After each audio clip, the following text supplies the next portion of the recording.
I stood at my daughter's wedding. 300 guests filled the ballroom. Everyone was smiling. Everyone was celebrating. I had paid for all of it. The flowers, the food, the band. Every single dollar came from my wallet. But that didn't matter anymore, because my future son-in-law just grabbed the microphone. And what he said next would destroy everything I thought I knew about my family. Before we continue, please drop a comment if you've ever experienced something like this. We'd love to hear your story and subscribe to the channel to help us grow. Let me take you back to where this all started. My name is Curtis Washington. I'm 58 years old. For the past 30 years, I've built something real, something solid. I started with one small hotel in Atlanta. Now I own 5 properties across Georgia. It wasn't handed to me. I worked for it. Double shifts, triple shifts, whatever it took to make sure my family had everything they needed. My daughter Jasmine was my world. Her mother passed when Jasmine was just 12. Cancer took her fast, too fast, so it was just me and my baby girl. I made a promise at my wife's grave. I would give Jasmine the life her mother wanted for her. The best schools, the best opportunities, everything. I kept that promise. Jasmine went to Spelman College, full tuition paid. She graduated with honors. I was so proud I could barely see straight. After college, she got a job at a marketing firm in Atlanta. Good salary, good benefits. She was making it, and I thought I had done right by her. Then she met Deshaun Mitchell. Deshaun worked in finance. At least that's what he told everyone. He dressed nice, talked smooth, drove a BMW. The first time Jasmine brought him to Sunday dinner, he shook my hand firm, looked me in the eye, called me sir. I wanted to like him. I really did. But something felt off. My best friend Gerald noticed it too. Gerald and I went way back. We started our first hotel together. He was my business partner, my brother. He knew me better than anyone. "Curtis, I don't trust that boy," Gerald said one night. We were sitting in my office going over the books for the new property we just bought. "Something about him seems fake." "He makes Jasmine happy," I said. "That's what matters." Gerald shook his head. "You're not seeing it, man. The way he looks around your house, like he's taking inventory, like he's calculating what everything costs." I brushed it off. Maybe I was being paranoid. Maybe Gerald was being overprotective. Jasmine was 28. She could make her own choices, and she chose Deshaun. 6 months later, Deshaun proposed. Jasmine called me, crying. "Happy tears," she said. She showed me the ring on FaceTime. It was huge, had to be 3 carats at least. I wondered how Deshaun afforded it on his salary. But I didn't ask. I just smiled and told her I was happy for her. Then came the wedding planning. Jasmine wanted everything perfect. The venue, the dress, the flowers, the food. She showed me pictures from magazines, told me about her dream wedding, and every time she showed me something, I saw dollar signs adding up. "Baby, this is going to cost a lot," I said one Saturday. We were at a bridal shop. Jasmine was trying on her 5th dress. Each one cost more than my first car. "Daddy, you said you wanted me to have the best," Jasmine said. She looked at me with those eyes, the same eyes her mother had. "This is my special day. Don't you want it to be perfect?" What was I supposed to say? No? Tell my only daughter she couldn't have her dream wedding? After everything we'd been through? "Of course, baby girl," I said. "Whatever you want." That's how I ended up writing check after check. The venue, $25,000. The catering, $18,000. The photographer, $8,000. The flowers, $6,000. It went on and on. By the time we got to the rehearsal dinner, I had spent over $90,000. But that wasn't even the worst part. 2 weeks before the wedding, I did something that would change my daughter's life forever. I bought her and Deshawn a luxury apartment in Buckhead. 2 bedrooms, 2 bathrooms. Beautiful view of the city. It cost me $450,000. Cash. I planned to give them the deed as a wedding gift. Surprise them during the reception. I could already picture Jasmine's face when I handed her the envelope. She would cry. She would hug me. She would know how much I loved her. I was so stupid. The wedding day came. The weather was perfect. Clear blue sky, warm sun. The ballroom at the hotel looked beautiful. Jasmine had picked everything herself. White roses everywhere. Crystal chandeliers. Gold everything. It looked like something from a movie. Jasmine walked down the aisle. She was stunning. The dress fit her perfect. She looked just like her mother. For a moment, I forgot about the money. Forgot about everything. I just felt proud. So damn proud. The ceremony went smooth. They said their vows. They kissed. Everyone cheered. We moved to the reception. The food was good. The music was loud. People were dancing, drinking, having a good time. I sat at the head table next to Jasmine. Deshawn was on her other side. I watched them laugh together, whisper to each other. They looked happy, and that made me happy. Then came the speeches. Gerald went first. He told stories about me and Jasmine when she was little, made everyone laugh, made some people cry. It was good. Then Jasmine's maid of honor spoke. More stories. More laughs. More tears Then Deshawn stood up. He grabbed the microphone, smiled at the crowd. Everyone got quiet. I figured he was going to thank me. Thank everyone for coming. Say something nice about Jasmine. Normal wedding stuff. I want to thank my new father-in-law, Curtis Washington, Deshawn said. His voice boomed through the speakers. This man right here paid for everything, and I mean everything. People clapped. I smiled, nodded. This was good, right? The venue, the food, the dress, all of it. Deshawn continued. Curtis opened his wallet and made it rain. You know why? He paused, looked right at me. His smile changed, got wider, but colder. Because he's a sucker. The room went silent. Dead silent. I felt my heart stop. Did I hear that right? That's right, Deshawn said. He was laughing now. My father-in-law is a sucker. He'll pay for anything if you know how to ask. All Jasmine had to do was bat her eyes and say, Daddy, please, and boom, another check. Some people gasped. Some people laughed. Nervous laughs. Confused laughs. I looked at Jasmine. She would stop this. She would stand up for me. She would tell Deshawn to sit down and shut up. But she didn't. She was laughing. My daughter, my baby girl, the child I raised alone, the girl I sacrificed everything for. She sat there laughing while her new husband called me a sucker in front of 300 people.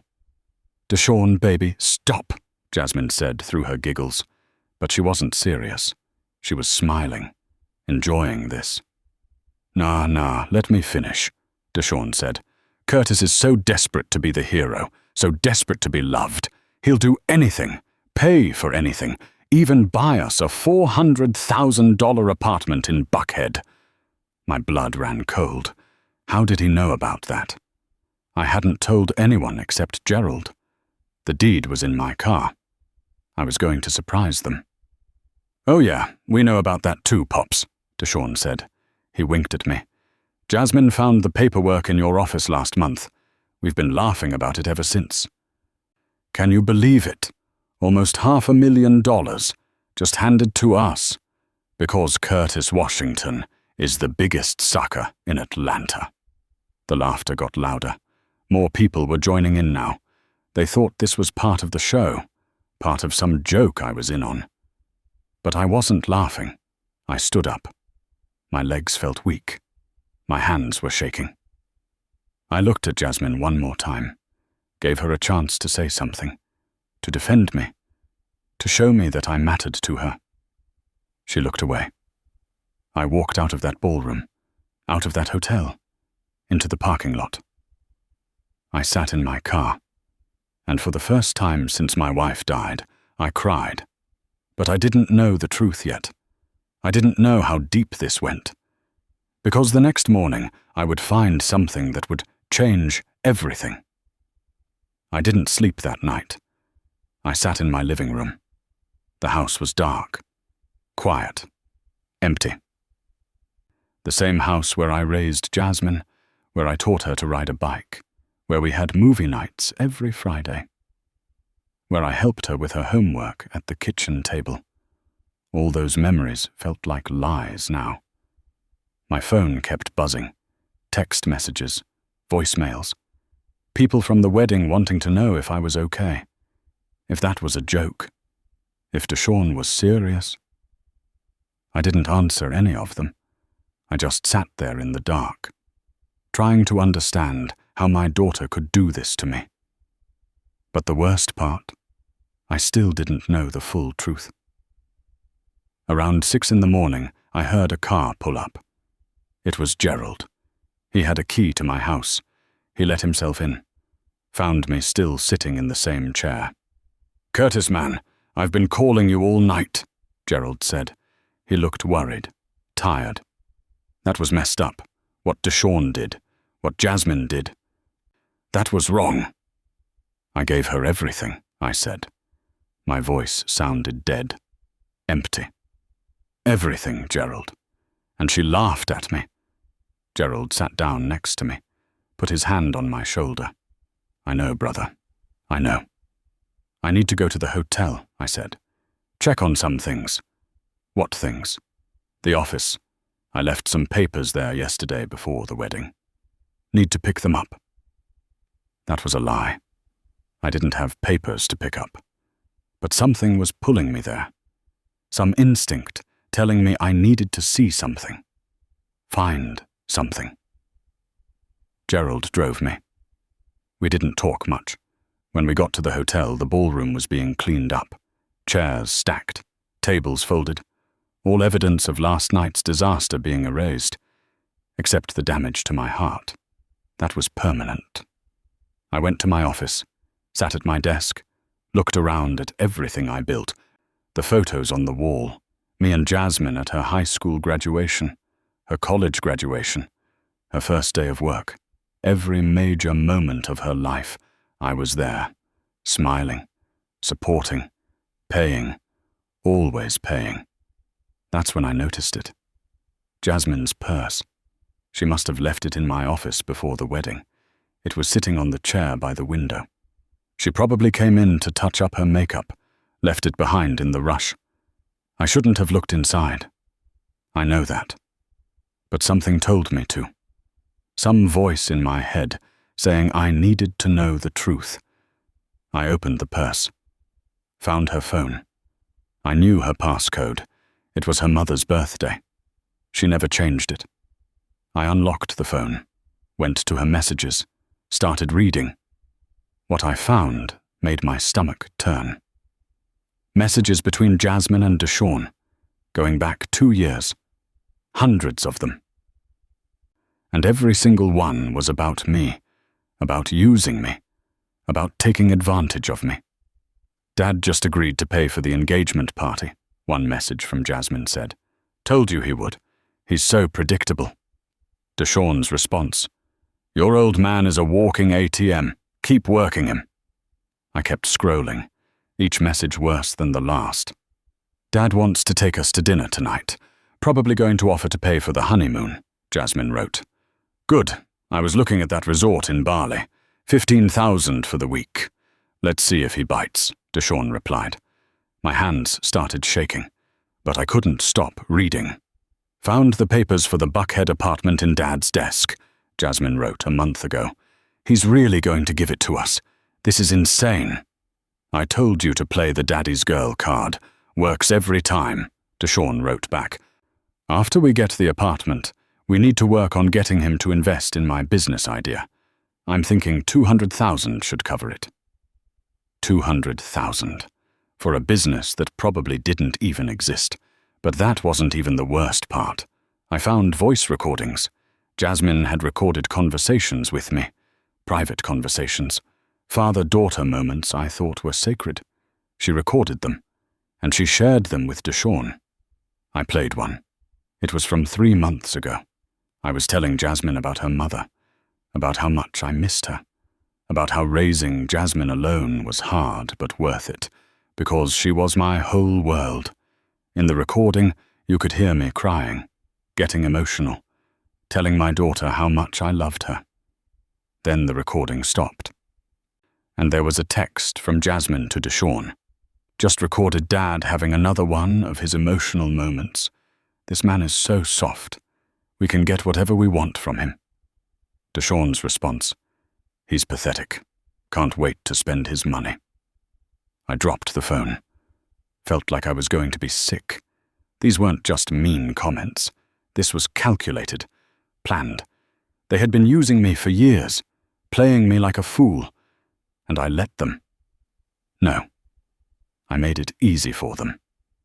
Gerald came into the office, saw my face. Curtis? What's wrong? I couldn't speak, just handed him the phone. Let him read it himself. Gerald's face went from concerned to angry. These messages. Curtis, this is... I don't even have words. 2 years, Gerald, I said. For 2 years, they've been laughing at me, using me. And I just kept writing checks, kept trying to make her happy, kept being the sucker Deshawn called me. What are you going to do? That's when something inside me changed. The sadness turned to something else, something old, something final. I'm going to protect myself, I said. I'm going to stop being a sucker. I called my lawyer right then. Sunday morning. Didn't care. Woke him up. Told him I needed to see him immediately. It was an emergency. By noon, I was in his office. His name was Raymond Clark. He'd handled all my business deals for 15 years. Good man. Smart man. He listened while I explained everything. Showed him the messages, the recordings, everything. Curtis, I'm sorry, Raymond said. This is betrayal at the highest level. Can we cancel the apartment transfer? I asked. The deed hasn't been given to them yet. It's still in my name. Absolutely. I'll file the paperwork tomorrow. That apartment stays yours. Good. Now I need you to restructure my entire estate. Change my will. Set up trusts. I want everything protected. If something happens to me, Jasmine gets the legal minimum. Nothing more. Raymond nodded, started taking notes. What about your hotels, your properties? Put them in a trust. Make Gerald the trustee. If I die, he manages everything. Jasmine has no access, no control, nothing. This is a big change, Curtis. Are you sure? I thought about those messages, those recordings. My daughter laughing while Deshawn called me a sucker in front of 300 people. I've never been more sure of anything in my life. We spent 4 hours in that office, restructuring everything, protecting everything I built. Making sure that the people who betrayed me would never benefit from my hard work again. When I left Raymond's office, I felt different, lighter, like I had taken back control of my life. But I wasn't done yet. Monday morning came. I knew Jasmine and Deshawn would be returning from their wedding night at the hotel suite. I had paid for that, too. Presidential suite, $2,000 a night. I waited in the lobby, saw them walk out. They were laughing, holding hands. Deshawn was probably already planning what to buy with the apartment money. Jasmine, I called out. We need to talk. She turned, smiled, like nothing was wrong, like Saturday night never happened. Hey, Daddy, we were just... I found your phone, I said. My voice was calm, cold. Read all your messages. Heard all your recordings. I know everything." The smile disappeared from her face. Deshawn's too. "The apartment? You're not getting it. I cancelled the transfer this morning," I continued. "My will? Changed it. You get nothing. My business, protected. My money, out of your reach. Everything I built, you'll never touch it." "Dad, wait, I can explain," Jasmine started. "No, you can't. There's no explanation for what you did, for how you treated me, for how you used me." "Curtis, let's be reasonable here," Deshawn said. He tried to smile, tried to turn on that charm. "We were just joking around, having fun. You know how it is." "Joking?" I felt my anger rising. "You called me a sucker in front of 300 people." Jasmine laughed. "That wasn't a joke. That was cruelty." "Daddy, please," Jasmine said. Now she was crying. But I didn't believe those tears, not anymore. "I love you. You know I love you." "No, you don't.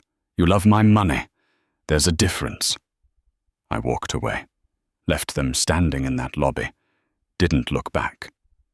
But as I drove home, I realized something. This wasn't over. Because the real question wasn't what I was going to do next. It was what they were going to do when they realized their free ride just ended. The next 3 weeks were hell. Jasmine called me 47 times. I counted, left voicemails crying, begging, saying she was sorry, saying she made a mistake, saying Deshawn pressured her, that it was all his idea. I didn't believe her, and I didn't answer. Deshawn tried a different approach. He sent emails, professional, calm, talking about misunderstandings and moving forward. He even tried to contact Gerald. Asked if Gerald could talk some sense into Curtis. Gerald told him to go to hell. But the real chaos started when Jasmine and Deshawn realized they couldn't afford their lifestyle without me. The apartment they were renting, $3,000 a month. Deshawn's BMW. Lease payment was $1,200. The credit cards they maxed out during wedding planning, all in Jasmine's name. And she expected me to help pay them off. I didn't. Within a month, they had to move to a smaller apartment, cheaper neighborhood. Deshawn had to sell the BMW, buy a used Honda. Jasmine stopped posting on social media, stopped showing off, because there was nothing to show off anymore. And I felt nothing watching them struggle. Maybe that made me cold. Maybe that made me heartless. But after what they did, they earned every bit of it. Gerald came by one evening, brought Chinese food. We sat on my back porch, ate in silence for a while. "You doing okay?" Gerald finally asked. "I don't know," I said honestly. "I keep thinking about her as a little girl. Before all this, was I blind? Did I miss the signs?" "You loved her. That's not being blind. That's being a father. A sucker father." "No," Gerald said firmly. "A good father. You gave her everything because you loved her. She's the one who twisted that love into something ugly. That's on her, not you." I wanted to believe him, but late at night, alone in that big house, I couldn't help but wonder where I went wrong. Then something unexpected happened, something that changed everything again. 2 months after the wedding, Gerald came to my office. He had a strange look on his face, like he didn't know whether to be angry or sad. "Curtis, I need to show you something," he said. He pulled out his phone, opened a video. This was on Jasmine's phone, in a hidden folder. I don't think she meant for anyone to see it. He handed me the phone, pressed play. It was Deshawn, sitting in what looked like a hotel room, talking to someone off camera. The date stamp said it was from 1 week after the wedding. "Nah, man, I'm not staying with her long term," Deshawn was saying. He was laughing, relaxed. "Soon as we got that apartment in Buckhead, I was going to wait like 6 months, then divorce her, take half of everything, That was always the plan. The person off camera said something I couldn't hear. Jasmine, she's useful. Her dad is loaded. But she's clingy, annoying, always talking about her dead mama and her feelings. I can't deal with that forever, Deshawn continued. I'm just playing the game. Once I get what I need, I'm out. The video ended. I sat there, stunned. Jasmine had been used too, just like me. She thought Deshawn loved her, thought they were a team. But he was playing her the whole time. How did you get this? I asked Gerald. Jasmine sent it to me yesterday, Gerald said. She found it on Deshawn's laptop. They've been fighting. He's been staying out late. She got suspicious, started looking through his things, found this and about 20 other videos just like it. Where is she now? She left him, moved back to her old apartment, the one she had before she met Deshawn. She's broke, Curtis. Lost her job last week. Can barely afford rent. Part of me felt satisfaction, karma, justice. They both got what they deserved. But another part of me, the father part, felt something else, not quite sympathy, but not quite joy either. She wants to see you, Gerald said quietly. She knows she doesn't deserve it. But she asked me to ask you just once, to talk. I thought about it for a long time, days, weeks. Finally, I agreed to meet her, but not at my house, not somewhere comfortable. We met at a coffee shop, neutral ground. Jasmine looked different, thinner, tired. Her hair wasn't done. No makeup. She wore regular jeans and a t-shirt, not the designer clothes she used to wear. Thank you for coming, she said. Her voice was small, quiet. I'm listening, I said. I didn't sit down, didn't order coffee, just stood there, waiting. I'm sorry, Daddy, she said. Started crying. I'm so sorry. I was stupid. I was greedy. I let Deshawn poison my mind. I let him turn me into someone I'm not. Someone Mama would be ashamed of. Don't bring your mother into this, I said. My voice came out harder than I meant. She's not here. She didn't see what you became. I know, and I'm glad she didn't, because what I did was unforgivable. You're right. It was. I don't expect you to forgive me, Jasmine continued. I don't expect anything. I just wanted you to know that I understand now. I understand what I lost. Not the money, not the apartment. You. I lost you. And that's worse than anything. I looked at my daughter, saw her mother's eyes, heard her mother's voice in the way she said certain words, and I felt something crack inside my chest. But I didn't break. Not this time. I appreciate you saying that, I said, but words are easy. Actions are what matter. And your actions showed me exactly who you are. I want to change, Jasmine said. I want to be better. I want to earn your trust back. That's going to take a long time. Maybe forever. I know. I left that coffee shop. Didn't hug her. Didn't make promises. Just left. And as I drove away, I realized something. I was done trying to fix other people. Done sacrificing myself for people who didn't value me. It was time to do something for me. I had always loved working with wood. Before the hotels, before the money. When I was young, I used to build things. Tables, chairs, cabinets. My father taught me. It was how we bonded. But I gave it up. Focused on business. Focused on making money. Focused on providing. Now? I was going back to it. I sold one of my hotels, kept 4, made Gerald managing partner. He would handle the day-to-day operations. I would still make decisions, still be involved, but from a distance. Then I moved, left Atlanta, went to a small town in North Carolina, place called Asheville. Beautiful mountains, cool air, quiet streets. I bought a small house, set up a workshop in the garage, started building again. Tables, chairs, custom pieces. I wasn't doing it for money. I was doing it because it made me happy. And something strange happened. People noticed my work.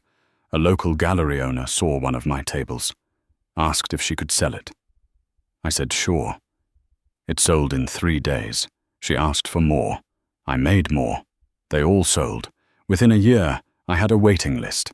People paying thousands of dollars for my custom furniture. But I only took projects I wanted, only made pieces I cared about. Money wasn't the goal anymore. Peace was. I met people, real people. A woman named Evelyn who ran a community center. She asked me to teach woodworking classes to teenagers. I said yes. Those kids reminded me why I loved this work. The focus, the creativity, the satisfaction of building something with your own hands. For the first time in decades, I felt free. Jasmine reached out every few months, called, sent letters. She got a new job, started therapy, got her life together slowly. She never asked me for money, never asked for anything, just updated me on her life, told me she was learning, growing, trying to be better. I listened. Sometimes I responded, sometimes I didn't, but I maintained my boundaries. She wasn't welcome in my new life. Not yet. Maybe not ever. 3 years passed. Then I got a call. Jasmine had a baby, a boy. She named him after her grandfather, my father. She sent me a picture. He had my father's eyes. "I'm not asking you to be his grandfather," Jasmine said on the phone. "I know I don't have that right, but I wanted you to know he exists, and that I'm going to raise him different, teach him about respect, about gratitude, about not taking people for granted." "Good," I said. "He deserves better than what you gave me." "I know." I hung up, looked at the picture again. That baby, my grandson. He didn't ask to be born into this mess, didn't do anything wrong.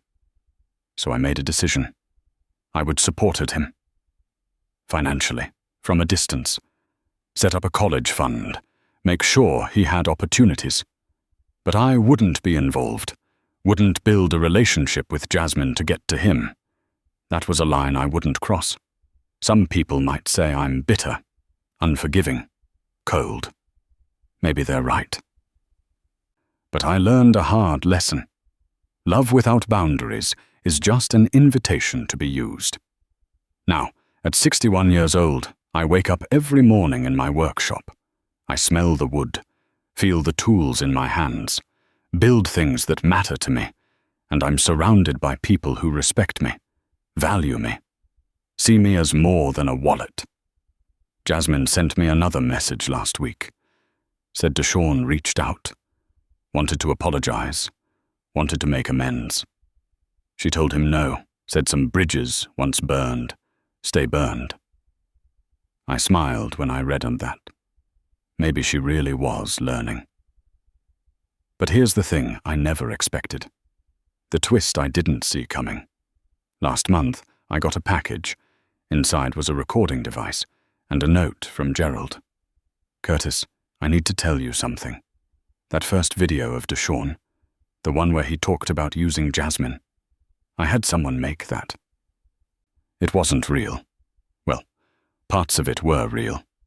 He did say those things, but they were from different conversations, different times, edited together. I did it because I knew Jasmine needed to see what kind of man she married, needed to hit rock bottom before she could build herself back up. I'm not sorry, and I'd do it again. But you deserved to know the truth. Your brother, Gerald." I sat there, holding that note, processing what it meant. Gerald had manipulated the situation, created evidence, pushed Jasmine toward her breaking point, all to protect me, to make sure she learned her lesson. Part of me should have been angry, should have felt betrayed.